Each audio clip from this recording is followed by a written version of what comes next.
Happy birthday to you. লন্ডনে ঘরোয়া আয়োজনে কেক কেটে উদযাপিত হল বাংলাদেশ ক্রিকেটের অন্যতম সেরা অলরাউন্ডার সাকিব আল হাসানের ৩৯তম জন্মদিন।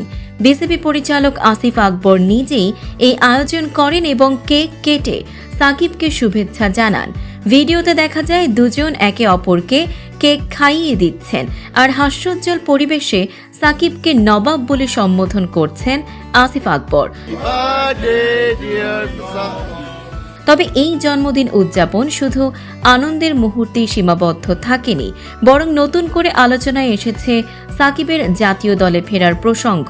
২০২৪ সালের ৫ অগস্টের পর ক্রিকেট ও রাজনৈতিক নানা কারণে আলোচনায় ছিলেন এই সাবেক টাইগার অধিনায়ক এবং এক পর্যায়ে হারান জাতীয় দলে জায়গাও। এদিকে সরকার পরিবর্তনের পর সাকিবের জাতীয় দলে ফেরার বিষয়টি আবারও জোরালোভাবে আলোচিত হচ্ছে।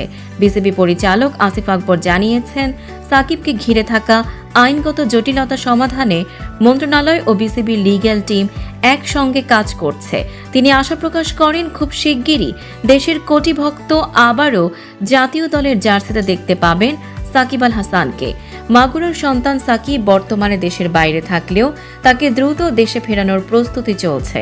ধারণা করা হচ্ছে, সব জটিলতা কেটে গেলে আসন্ন নিউজিল্যান্ড সিরিজেই আবারও মাঠে নামতে পারেন এই বিশ্বসেরা অলরাউন্ডার।